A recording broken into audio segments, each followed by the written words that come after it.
Ladies and gentleman, ಇವತ್ತು ಕುರ್ಚಿ ಕದನ ದೊಡ್ಡ ಮಟ್ಟದ ರಾದ್ಧಾಂತವನ್ನ ಸೃಷ್ಟಿಸ್ತಾ ಇದೆ.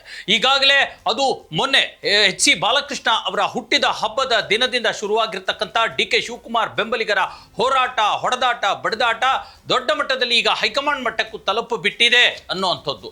ಈ ಕುರಿತಂತೆ ಸ್ವತಃ ಡಿ.ಕೆ. ಶಿವಕುಮಾರ್ ಯಾರು ಕೂಡ ನನಗಾಗಿ ದೆಹಲಿಗೆ ಹೋಗಬೇಡಿ, ದೆಹಲಿಯಲ್ಲಿ ಯಾವುದೇ ರೀತಿಯ ನನ್ನ ಹೆಸರನ್ನ ತೆಗೆದು ಲಾಬಿಯನ್ನ ಮಾಡಬೇಡಿ, ನನಗಾಗಿ ಏನು ಕೇಳಬೇಡಿ, ಅದಕ್ಕೆ ನನ್ನ ಹೈಕಮಾಂಡ್ ಇದೆ, ಹೈಕಮಾಂಡ್ ಅವರು ಸೂಕ್ತ ತೀರ್ಮಾನ ತೆಗೆದುಕೊಳ್ತಾರೆ ಅಂತ ಸ್ವತಃ ಡಿ.ಕೆ. ಶಿವಕುಮಾರ್ ಹೇಳಿದ್ರು ಕೂಡ ಕೆಲವು ಶಾಸಕರು ದೆಹಲಿಯನ್ನ ತಲುಪಿಬಿಟ್ಟಿದ್ದಾರೆ.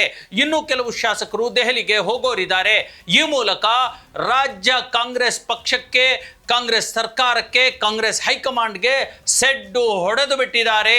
ಇನ್ನಷ್ಟು ದೊಡ್ಡ ಮಟ್ಟದಲ್ಲಿ ಪರಿಸ್ಥಿತಿ ಬಿಗಡಾಯಿಸಲಿದೆ ಅನ್ನುವಂಥ ಸುದ್ದಿ ಈಗ ರಾಜ್ಯ ಕಾಂಗ್ರೆಸ್ ವಲಯದಲ್ಲಿ, ಕಾಂಗ್ರೆಸ್ ಪಕ್ಷದಲ್ಲಿ, ಕಾಂಗ್ರೆಸ್ ಸರ್ಕಾರದಲ್ಲಿ ದೊಡ್ಡ ಮಟ್ಟದ ಚರ್ಚೆಯನ್ನು ಹುಟ್ಟುಹಾಕಿದೆ. ಹಾಗಾದರೆ ಯಾರು ಇದರ ಹಿಂದೆ ಇದ್ದಾರೆ, ಯಾಕೆ ಹೀಗೆ ಮಾಡ್ತಿದ್ದಾರೆ, ಹೀಗೆ ಮಾಡ್ತಿರ್ತಕ್ಕಂಥ ಶಾಸಕರ ನಿಜವಾದ ಉದ್ದೇಶ ಏನು, ಸರ್ಕಾರದ ಮೇಲೆ ಏನು ಪರಿಣಾಮ ಬೀರಬಹುದು, ಈ ಎಲ್ಲ ವಿಚಾರಗಳ ಕುರಿತಂತೆ ನಾನು ಚರ್ಚೆ ಮಾಡ್ತೀನಿ, ನಾನು ನಿಮಗೆ ತಿಳಿಸ್ತೀನಿ.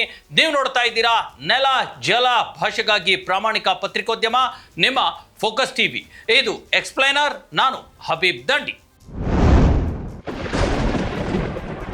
ಡಿ.ಕೆ. ಶಿವಕುಮಾರ್ ಬೆಂಬಲಿಗರ ದೊಡ್ಡ ಮಟ್ಟದ ಸ್ಫೋಟ ಈಗ ಆಗಿಬಿಟ್ಟಿದೆ. ಇಲ್ಲಿವರೆಗೂ ಕೂಡ ತಡ್ಕೊಂಡು ಬಂದ್ವಿ, ಈಗ ನೋಡಿದ್ರೆ ಪರಿಸ್ಥಿತಿ ತೀರಾನೇ ಬಿಗಡಾಯಿಸೋ ತರ ಕಾಣ್ತಾ ಇದೆ. ಯಾವುದೇ ಕಾರಣಕ್ಕೆ ಡಿ.ಕೆ. ಶಿವಕುಮಾರ್ಗೆ ಅಧಿಕಾರ ಹಸ್ತಾಂತರ, ಸಿಎಂ ಕುರ್ಚಿ ಬಿಟ್ಕೊಡುವಂತಹ ಸಾಧ್ಯತೆಯೇ ಕಂಡು ಬರ್ತಾ ಇಲ್ಲ ಅನ್ನುವಂಥ ಒಂದು ಅಸಮಾಧಾನದಲ್ಲಿ ಈಗ ಡಿ.ಕೆ. ಶಿವಕುಮಾರ್ ಬೆಂಬಲಿಗರು ಈಗ ಮೊನ್ನೆ ಒಂದು ಖಾಸಗಿ ಹೋಟೆಲ್ನಲ್ಲಿ ಪಾರ್ಟಿ ಮಾಡಿರೋದು ಅಲ್ಲದೆ ಈ ಕುರಿತಂತೆ ಹೈಕಮಾಂಡ್ ಗಮನ ಸೆಳೆಯಲಿಕ್ಕೆ ದೆಹಲಿಗೂ ಹೋಗ್ಬಿಟ್ಟಿದ್ದಾರೆ. ದೆಹಲಿಯಿಂದ ಮತ್ತೆಲ್ಲೆಲ್ಲೆಲ್ಲಿಗೂ ಹೋಗುವಂಥ ಸಾಧ್ಯತೆಗಳಿದ್ದಾವೆ. ರೆಸಾರ್ಟ್ಗೆ ಹೋಗ್ಬಿಡ್ಬೋದು, ಬಜೆಟ್ಗೂ ಮುಂಚೆ ರೆಸಾರ್ಟಿಗೆ ಹೋಗಿ ಅಥವಾ ಯಾವುದೋ ಖಾಸಗಿ ಹೋಟೆಲ್ನಲ್ಲಿ ಇದ್ದು ಬಿಡಬಹುದು, ಬಜೆಟ್ಗೆ ಹಾಜರಾಗದೇ ಇರಬಹುದು, ಬಜೆಟ್ಗೆ ಚಕ್ಕರ್ ಕೊಡುವಂಥ, ಬಜೆಟ್ ಸೆಷನ್ಗೆ ಚಕ್ಕರ್ ಕೊಡುವಂಥ ಎಲ್ಲ ಪ್ಲಾನ್ಸ್ಗಳು ಕೂಡ ಇದ್ದಾವೆ. ಆ ಮೂಲಕ ಸಿದ್ದರಾಮಯ್ಯ ಸರ್ಕಾರಕ್ಕೆ, ಮುಖ್ಯಮಂತ್ರಿ ಸಿದ್ದರಾಮಯ್ಯನವರಿಗೆ ಚೆಕ್ ಮೇಟ್ ಕೊಡ್ಲಿಕ್ಕೆ ಅವರು ತಯಾರಾಗಿದ್ದಾರೆ ಅನ್ನುವಂಥದ್ದು. ನೋಡಿ, ಕೇವಲ ಇಬ್ಬರ ನಾನು ಸ್ಟೇಟ್ಮೆಂಟ್ ಅನ್ನು, ಅಂದರೆ ಡಿ.ಕೆ. ಶಿವಕುಮಾರ್ ಅವರ ಜೊತೆಗೆ ಇರ್ತಕ್ಕಂಥ ಬೆಂಬಲಿಗರಾಗಿರ್ತಕ್ಕಂಥ ಇಬ್ಬರು ಶಾಸಕರ ಸ್ಟೇಟ್ಮೆಂಟ್ ಅನ್ನು ಓದ್ತೀನಿ. ಅದರ ಅರ್ಥವೇ ಬಹಳ ಹೆಚ್ಚು ಒಂದು ಸಂಕಷ್ಟವನ್ನು ನಮಗೆ ಎತ್ತಿ ತೋರಿಸುತ್ತೆ.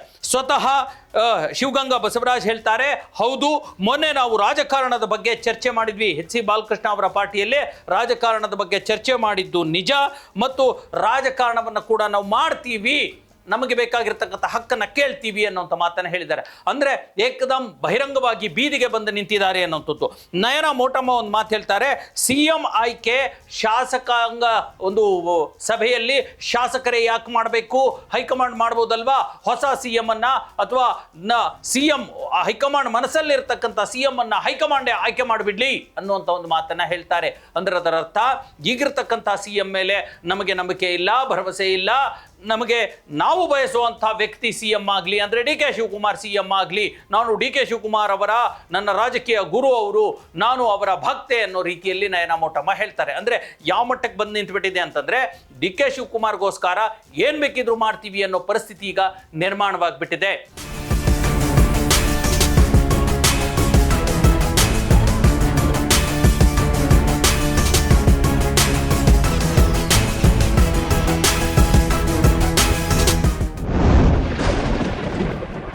ಇದೆಲ್ಲ ಅಲ್ಲದೆ ನೋಡಿ, ಡಿ.ಕೆ. ಸುರೇಶ್ ಅವರು ಕೂಡ ಈಗ ಫೀಲ್ಡಿಗೆ ಇಳಿದು ಅವರು ತಮ್ಮದೇ ಆಗಿರ್ತಕ್ಕಂಥ ಸ್ಟೇಟ್ಮೆಂಟ್ ಅನ್ನು ಕೊಡ್ತಾ ಇದ್ದಾರೆ. ಹೈಕಮಾಂಡ್ ಒಂದು ಸ್ಪಷ್ಟ ತೀರ್ಮಾನವನ್ನು ತಗೋಬೇಕು, ಡಿ.ಕೆ. ಬೆಂಬಲಿಗರ ಸಂಖ್ಯೆ ಜಾಸ್ತಿ ಆಗ್ತಾ ಇದೆ ಅನ್ನೋದ್ರ ಕುರಿತಂತೆ ನನಗದ್ರ ಬಗ್ಗೆ ಗೊತ್ತೇ ಇಲ್ಲ ಅಂತ ಹೇಳ್ತಾರೆ. ಅಂದರೆ ನೋಡಿ, ಡಿ.ಕೆ. ಶಿವಕುಮಾರ್ ಬೆಂಬಲಿಗರಲ್ಲಿ 10 ಜನ ಇದ್ರು, 18 ಜನ ಇದ್ರು, 20 ಆಯ್ತು, 30 ಆಯ್ತು, 40 ಆಯ್ತು, ಈಗ 60 ಜನ ಇದ್ದಾರೆ ಅಂತ ಹೇಳಲಾಗ್ತಾ ಇದೆಯಲ್ಲ.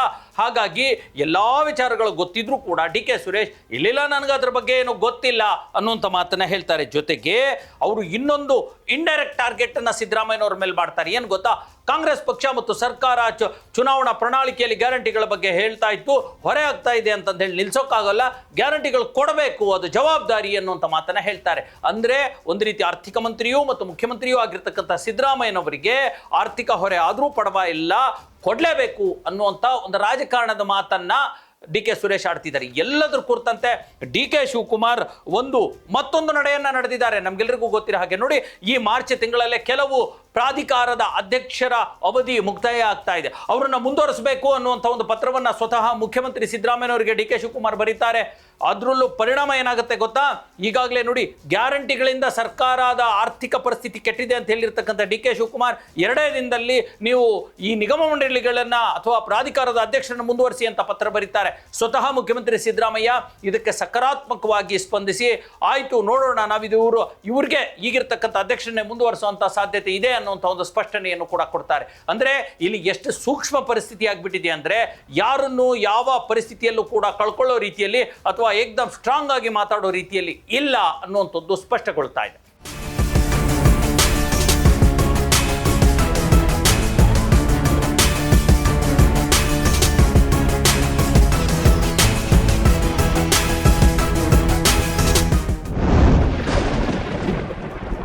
ಎಸ್ ವೀಕ್ಷಕರೇ, ಈಗ ಹೈಕಮಾಂಡ್ ಮೇಲೆ ಇರ್ತಕ್ಕಂಥ ಒಂದು ದೊಡ್ಡ ಜವಾಬ್ದಾರಿ ಅಂದ್ರೆ, ಈಗ ಹೈಕಮಾಂಡ್ ಅದಕ್ಕೆ ಮುಂದಾಗಿದೆ ಅಂತಾನು ಹೇಳಲಾಗ್ತಾ ಇದೆ. ಈಗ ನಾಳೆ ನಾಡಿದ್ರಲ್ಲಿ ಅಂದ್ರೆ ಇದೇ ಮಾರ್ಚ್ 2 ಅಥವಾ 3ನೇ ತಾರೀಕಿನಂದು ಡಿ ಕೆ ಶಿವಕುಮಾರ್ ಮತ್ತು ಸಿಎಂ ಸಿದ್ದರಾಮಯ್ಯನವರನ್ನ ಕರೆಸಿ ಮಾತನಾಡ್ತಾರೆ ಮತ್ತು ಅವರಿಗೆ ಒಂದಷ್ಟು ಮಾರ್ಗದರ್ಶನವನ್ನ ಗೈಡೆನ್ಸ್ ಅನ್ನ ಕೊಡ್ತಾರೆ ಅಂತ ಹೇಳಲಾಗ್ತಾ ಇದೆ. ಹಾಗಾಗಿ ಇದೇ ಹಂತದಲ್ಲಿ ಡಿ ಕೆ ಬೆಂಬಲಿಗರು ದೆಹಲಿಯಲ್ಲಿ ಬಿಡುಬಿಟ್ಟಿರ್ತಕ್ಕಂಥದ್ದು. ಒಂದು ವೇಳೆ ಹೈಕಮಾಂಡ್ ಮತ್ತು ಡಿ ಕೆ ಶಿವಕುಮಾರ್ ಅವರ ಒಂದು ಮಾತುಕತೆ ಡಿ ಕೆ ಶಿವಕುಮಾರ್ ಪರವಾಗಿ ಆದ್ರೆ, ಡಿ ಕೆ ಶಿವಕುಮಾರ್ ಅವರ ಬೆಂಬಲಿಗರು ದೆಹಲಿಯಲ್ಲಿ ಬಿಡುಬಿಟ್ಟಿರ್ತಕ್ಕಂಥವ್ರು ವಾಪಸ್ ಬೆಂಗಳೂರಿಗೆ ಬರ್ತಾರೆ, ಇಲ್ಲ ಅಂದ್ರೆ ಅವರು ಬರೋದಕ್ಕೆ ಸಾಧ್ಯನೇ ಇಲ್ಲ, ಅವರು ಮತ್ತೆ ಬೇರೆ ಕಡೆ ಹೋಗ್ತಾರೆ ಅಂತ ಅನ್ನುವಂಥ ಮಾತುಗಳು ಕೂಡ ಕೇಳಿ ಬರ್ತಾ ಇದೆ. ಹಾಗಾಗಿ ಈಗ ಸದ್ಯಕ್ಕೆ ಚೆಂಡು ಡಿ ಕೆ ಶಿವಕುಮಾರ್ ಮತ್ತು ಸಿದ್ದರಾಮಯ್ಯನವರ ಚೆಂಡು ಹೈಕಮಾಂಡ್ ಅಂಗಳದಲ್ಲಿರ್ತಕ್ಕಂಥದ್ದು. ಈಗ ಸಿದ್ದರಾಮಯ್ಯನವರ ವಿರುದ್ಧ ಸಿಡಿಯೋದಕ್ಕೆ ಡಿ ಕೆ ಶಿ ಬೆಂಬಲಿಗರು ತಯಾರಾಗಿಬಿಟ್ಟಿದ್ದಾರೆ. ಬಹುತೇಕ ಬಜೆಟ್ಗೆ ಗೈರಾಗಿ, ಬಜೆಟ್ಗೆ ತಮ್ಮ ಒಂದು ವಿರೋಧದ ಕಹಳೆಯನ್ನು ಮೊಳಗಿಸೋದಕ್ಕೆ ತಯಾರಾಗಿದ್ದಾರೆ ಅನ್ನುವಂಥದ್ದು. ನೋಡಿ, ಇದೆಲ್ಲ ಬೆಳವಣಿಗೆಗಳ ನಡುವೆ ಏನಾಗ್ತಾ ಇದೆ, ಹೈಕಮಾಂಡ್ನ ನಿರ್ಲಕ್ಷ್ಯದಿಂದಲೂ ಕೂಡ ಕಾಂಗ್ರೆಸ್ ಸರ್ಕಾರದ ಅಭೂತಪೂರ್ವ ಗೆಲುವು ಮತ್ತು ಭಾರಿ ಬಹುಮತದಿಂದ ಬಂದಿರತಕ್ಕಂಥ ಕಾಂಗ್ರೆಸ್ ಸರ್ಕಾರದ ವರ್ಚಸ್ಸು ಕಡಿಮೆ ಆಗ್ತಾ ಇದೆ. ಇದರ ಪ್ರಭಾವ ವಿಪಕ್ಷಗಳಿಗೆ ಅಸ್ತ್ರವಾಗಿ ಸಿಗ್ತಾ ಇದೆ. 2028ರ ಒಂದು ಚುನಾವಣೆಯಲ್ಲಿ ದೊಡ್ಡ ಮಟ್ಟದ ಕರಿನೆರಳು ಅಥವಾ ಅದಕ್ಕೆ ಕಾಂಗ್ರೆಸ್ ಪಕ್ಷಕ್ಕೆ ಹಿನ್ನಡೆಯಾಗುವಂತಹ ಎಲ್ಲ ಸಾಧ್ಯತೆಗಳು ಕೂಡ ಇವೆ.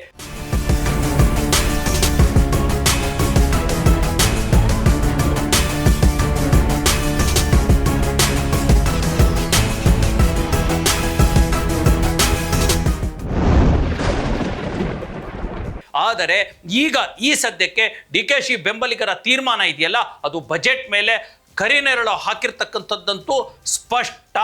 ಎಸ್ ವೀಕ್ಷಕರೇ, ಇದಾಗಿತ್ತು ಇವತ್ತಿನ ಎಕ್ಸ್ಪ್ಲೇನರ್. ಮುಂದಿನ ಮತ್ತೊಂದು ವಿಚಾರದೊಂದಿಗೆ ಮತ್ತೆ ಸಿಗ್ತೀನಿ. ಅಲ್ಲಿವರೆಗೂ ನೋಡ್ತಾ ಇರಿ ಫೋಕಸ್ ಟಿವಿ.